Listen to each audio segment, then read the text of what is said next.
Hi, I'm Link, and welcome to Link Life Money. And this is Enzo. You may remember Enzo from a previous video. Enzo has two cell phones, and he wanted to save money on his cell phone plan. This inspired me to save money on my cell phone plan. So I looked and I looked, I researched different plans with different providers.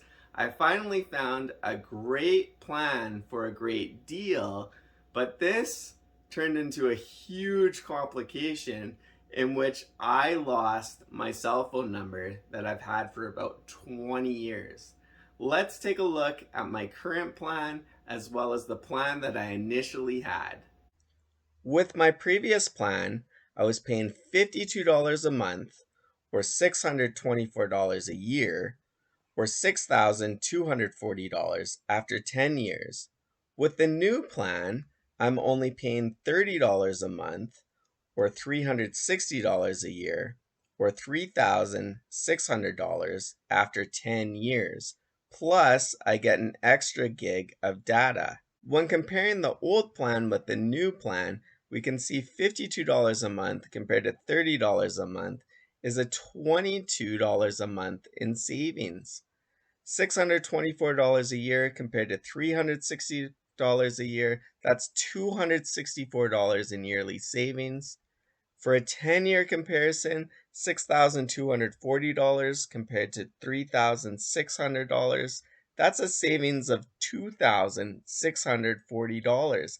Yes, 10 years is a long period of time, but $2,640 is a lot of money saved. Yes, financially, this seemed like a great deal. But with all of the drama and losing my number, I was so stressed.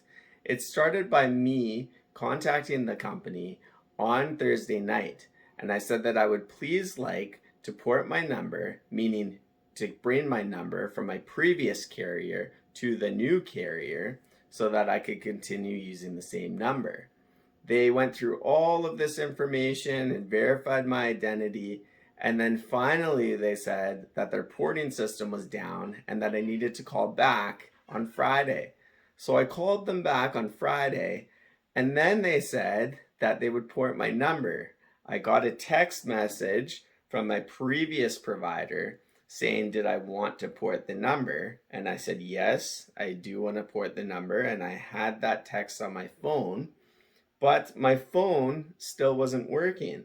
I called back, I called back, I called back. Every time I called back, they would say, it'll work in an hour, it'll work in 2 hours. And my phone just would not work. And I was so frustrated because I didn't have a phone, I didn't have access to the internet, I couldn't call my family. They ended up giving me a temporary phone number, but it was an area code that wasn't even in my local area. I learned that they originally should have given me the temporary phone number before they ported my number, because by trying to port my number without me having a temporary number, that's the reason why it didn't go through, and they could not figure that out. They couldn't figure out how to correct that situation. So again, I was really stressed. They kept saying they would resolve it, but it didn't happen. They finally said that I needed to go to the actual physical store location and show government ID. Now, yes, this was a big hassle, and I didn't understand why I needed to do that, especially when everything was done online and by phone. But at this point, I just wanted my number back. So I went to the physical store, I showed them my ID, and they said they couldn't help me. They said that there was nothing they could do. So I was so frustrated once again. And I phoned back, and a supervisor said that they would put in like a concern ticket and that someone would call me back later. And there was just nothing I could do. I decided to phone my previous provider and see if they could get my number back, but they won't take phone calls because, yes, I do get a good deal on my phone service, but because of that, I'm not able to instantly chat with somebody or talk with somebody. So I had to set up a callback time, which was for 6:30 on Saturday night. That was the earliest time that they had. So That's what I did, and I had to wait. So first thing, Saturday morning, I call back and I say, is there anything that you can please do? I can't access my email. I can't access my bank account. I can't access anything that requires two authentic verification because I don't have my phone number. I've had the phone number for about 20 years and all of my information and accounts are connected to it. And I was really, really, really frustrated. But even though I was really frustrated and this was a big problem, I understood that the employees that I was speaking with were just following company policy and that I shouldn't take out my frustration on them. So I always spoke in a calm manner, professional way, so that they were treated with respect. And I just please asked them for help.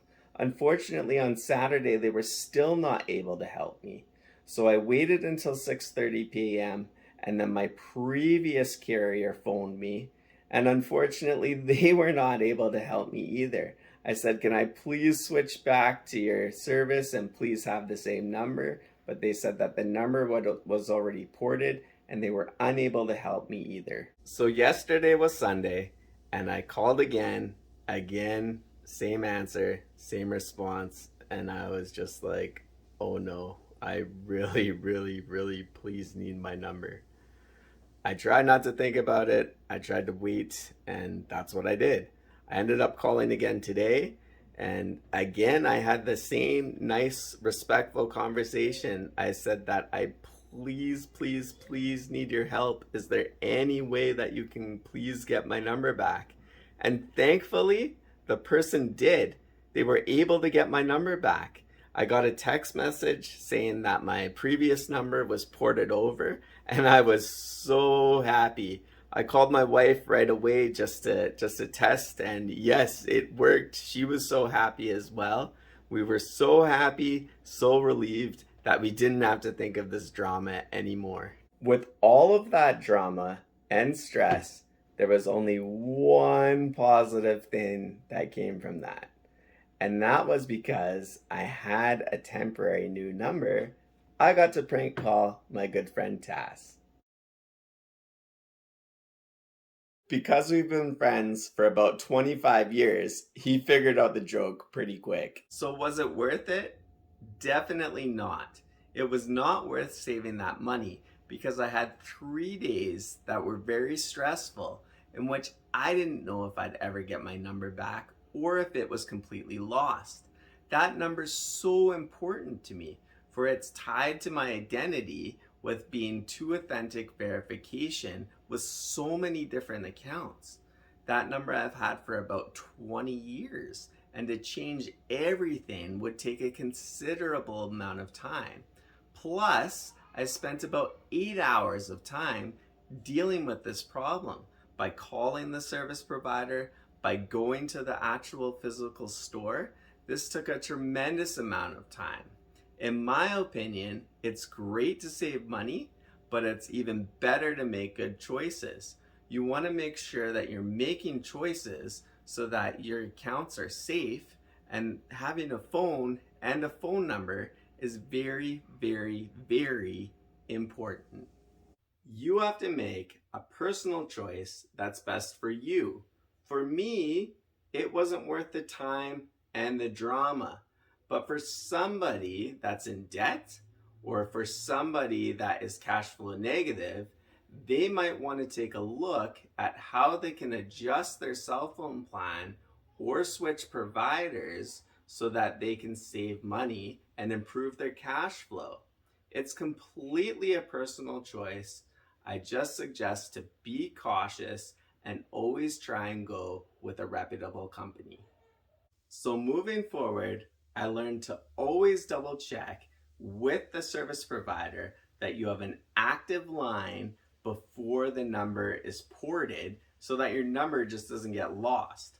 I also learned the value of customer service and being able to call a company to talk with a real person right away.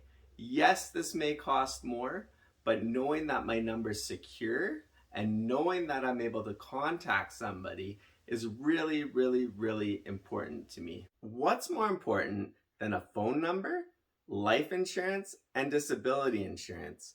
To watch my previous video on it, it's up on the screen right now. Thank you to all 49 subscribers. I'm almost at 50 subscribers. It's a very exciting journey. I truly appreciate your support. Save money, make good choices, and please be kind.